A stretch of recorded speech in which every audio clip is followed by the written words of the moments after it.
Imagine for a moment that the next 50 minutes of your life could define the next 50 years. Not because of something dramatic, not because of some grand moment of revelation, but because of a small shift in understanding.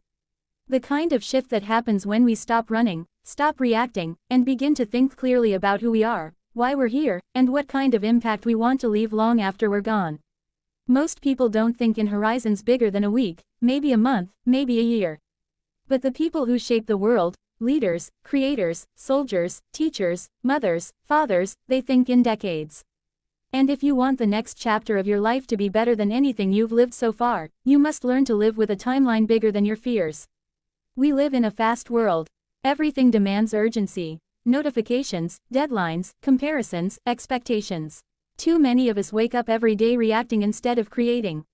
We rush from one thing to another, checking boxes, following routines, never stopping to ask the most important question, is this taking me somewhere meaningful? Because the truth is, if you don't take control of the next 50 minutes, the next 50 years won't be any different than yesterday. Life doesn't change because time passes. Life changes because intention enters the room. The people you admire are not smarter than you. They're not luckier. They simply learn to pause long enough to think about what truly matters. They learn to listen to the whispers inside them, the values that don't scream but quietly guide. The things you cannot ignore: integrity, service, contribution, compassion, courage. These are not motivational ideas, these are practical tools for a long, meaningful life. And yet, we often trade them for things that disappear: approval, attention, status, shortcuts. You can spend 50 years chasing what fades, or you can spend 50 minutes right now choosing what lasts. Every meaningful journey begins with clarity. Not clarity about what you want to have, but clarity about who you want to be. Too many people spend their lives chasing goals that were never genuinely theirs, expectations set by family, society, culture, or even by the fear of missing out. You don't need to plan your next 50 years in detail. You only need to choose the foundation on which those years will be built. Values are not things we claim, they are things we practice. If you want a life filled with purpose, you must become someone who practices purpose every day, in the small decisions when no one is watching. It is easy to get lost in comparison. We see someone else's success and assume they have something we don't. But most people you compare yourself to are also struggling, doubting, battling unseen demons. You're not behind. You're not late. You're simply on your story, and your story is not supposed to look like theirs. The moment you stop competing with everyone else is the moment you free yourself to finally become who you were meant to be. Think of the next 50 years as a long, meaningful mission.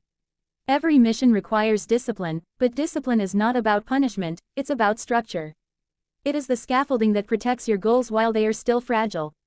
If your mission is to live a meaningful life, then discipline becomes the act of protecting your values, your relationships, your integrity. It's waking up to do the work even when no one is clapping. It's choosing the harder right instead of the easier wrong. It's keeping your promises, especially the promises you make to yourself. People sometimes ask, how do I build confidence? But confidence is not built in loud moments, it's built in quiet ones. It's built every time you keep a commitment. Every time you choose honesty over convenience. Every time you get back up after failing. Confidence is earned one decision at a time. If you want to feel stronger in the next 50 years, start by being consistent in the next 50 minutes. Let's talk about fear. Fear is not a sign you're weak, it's a sign you're human. The goal is not to eliminate fear but to stop letting fear make decisions for you. Fear focuses on survival. Purpose focuses on contribution. Fear says, what if I fail? Purpose says, what if someone needs what I have to offer? When fear guides your life, you shrink. When purpose guides your life, you expand. And the world does not need more people shrinking, it needs people willing to use their gifts boldly. The relationships you build will matter far more than the achievements you collect. Success without people to share it with becomes empty very quickly. Invest deeply in the people who bring out your best. Surround yourself with those who challenge you, not just those who cheer you. The next 50 years of your life will be shaped by the people you keep around you. If you walk with people who complain, you will complain.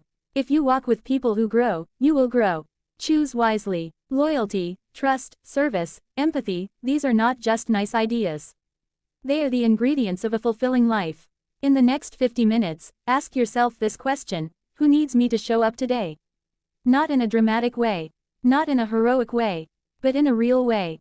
Sometimes the greatest impact you leave on someone's life comes from a simple act of presence, listening, supporting, standing beside them when no one else will. We were not built to do life alone. Human beings thrive in connection, in belonging. And belonging is created when one person chooses to care. There will be challenges in the next 50 years, losses, disappointments, heartbreaks, moments that test everything you believe. Don't be surprised by them. Don't think they mean you're on the wrong path. Struggle is part of the process. Growth is uncomfortable by design. Diamonds are only made under pressure. Character is only formed in difficulty. And purpose is only discovered when we push through seasons where giving up would be easier. If everything in your life were easy, you would be the same person 50 years from now as you are today, and that is not what you want. The key is resilience, not the kind that pretends everything is fine, but the kind that says, even if I'm scared, even if I'm tired, I will not quit on what matters. Resilience comes from having a why that is bigger than your pain. A commitment deeper than your fear. A vision stronger than your obstacles. Imagine yourself 50 years from now. Imagine looking back at this moment. What decision would make you proud? What habit would change your trajectory? What relationship deserves more of your attention? What dream have you buried that needs to be dusted off? We often overestimate what we can achieve overnight but underestimate what we can build in a decade. The next 50 minutes won't change everything, but they can change what direction you're facing. And direction, over time, creates destiny. The greatest legacy you will leave won't be your wealth, your accomplishments, or your trophies. It will be the lives you touched, the people you encouraged, the good you added to the world. Legacy is built in moments of kindness, patience, courage, and consistency. Legacy is built when you choose purpose over ego, service over selfishness, long-term impact over short-term applause. So take these next 50 minutes seriously. Not with pressure, but with intention. Sit with your values. Reflect on your mission. Ask yourself who you want to become and what kind of world you want to help build. And then, begin. Begin small. Begin quietly. Begin imperfectly. But begin, because the next 50 years of your life won't be shaped by luck. They will be shaped by the decisions you make today, the discipline you practice tomorrow, and the purpose you refuse to abandon. You have more inside you than you realize. You have more strength than you have shown, more courage than you have used, more potential than you have allowed yourself to believe. But to unlock it, you must choose to rise. You must choose to think long-term. You must choose to live with purpose. 50 minutes. That's all it takes to shift the course of 50 years. Make them count.